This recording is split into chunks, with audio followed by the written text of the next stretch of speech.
Well, before we dive headfirst into the conversations, let's give you the trivia question of the week. And this week's trivia question, I want to know which country was the first to have two teams from the same country participate in the CAF Women's Champions League.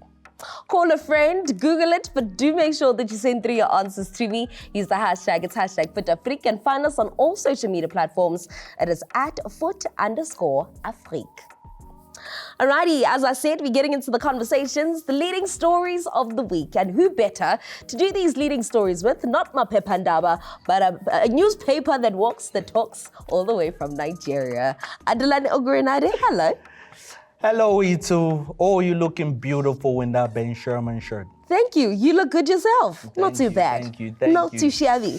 Let's get into the leading stories of the week. Obviously, the first story that caught headlines is Rulani Mokoena reuniting with Cassius Mailula, but this time not in South Africa. They are set to reunite out in North Africa.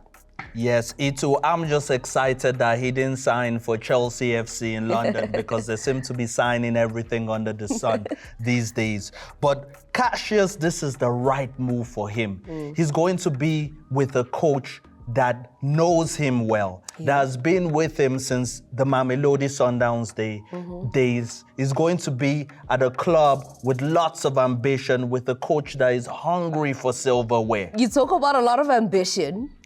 A club that is obviously somewhat in a rebuilding phase, obviously because they missed out on the Champions League come this season. Yes. But let's talk about how he was received. Before we actually just talk about him, he's been deemed as the Lion King, arriving outside Wydad Casablanca. Is that not too much pressure? Nah, not at all. Is it not too soon? Listen, 2016, this 15-year-old guy, Mamelodi Sundowns Academy, I knew he had the talent.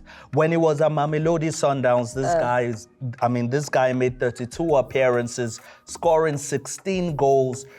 Against Maritzburg United, he impressed me. It is also just Maritzburg United also. Yeah, but still, he was come impressive on. in that game. Yeah. He scored a brace. In the Champions League, he scored a hat-trick. In 2022, everybody knew he was the best young talent in the country, really. But moving to the MLS wasn't a good move for him. I know legends of the game have done it. Dr. Jomosono played in the MLS.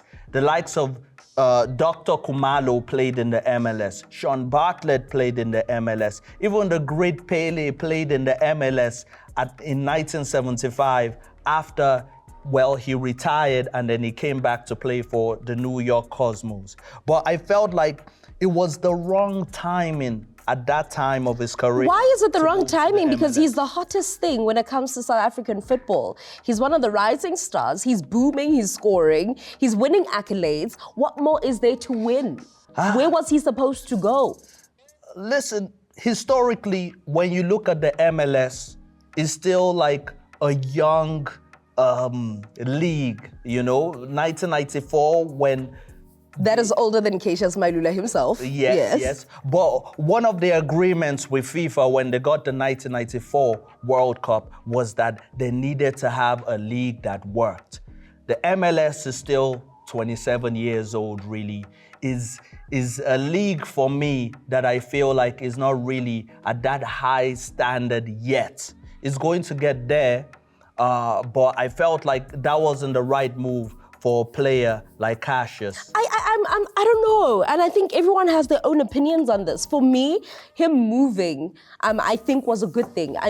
Also one thing that I love about the fact that he moved was he moved at a young age. So he left, whether he got his experience, he gets to come back, and now he comes back to Africa, right? Yeah, he's still of age, he can still play. He's not coming back to retire. He's a young boy from Limpopo that I felt like, he needed to stay one more season.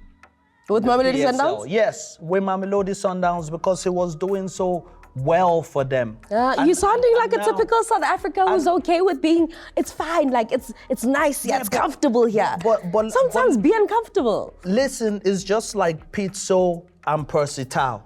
When Percy Tau moved to the Egyptian league. But he had gone to Brighton first. Yes, and how did that work out for him? He actually did well. I personally think he did well. No, but even though he was loaned out. But being under Pizzo added something to his game. And I feel like the same here with Rulani, a coach that believes in him. When you play under coaches that believe in you as a player, you do well. It inspires confidence. And he needs to make it to the national team side. Okay. Well, Keisha. When he starts to shine again, because when you look at his record in the MLS, he only scored in the Canadian Championship. That's because also he didn't play much, right? He also arrived at a point where the league was coming to an end. Its appearances, no goals. For someone that was doing that well in the PSL. Okay. Yeah, okay. You know, Cassius Clay. Every name with Cassius, there's a blessing that comes with that. Well, absolutely. I mean, I'm not against the fact that he did go to the MLS. I think I'm against the people who said that, no, it was the wrong time, it was too soon. I don't think it's ever too soon. My problem is people are okay with being uncomfortable. When people disrupt that comfortability, then they say, nah, it's too soon. Go work and then come back. Don't go anywhere. We're going to continue these conversations. We need to talk about what CAF is doing, an injection into the CAF Champions League and Confederations Cup in the preliminary round. That and so much more coming up after this.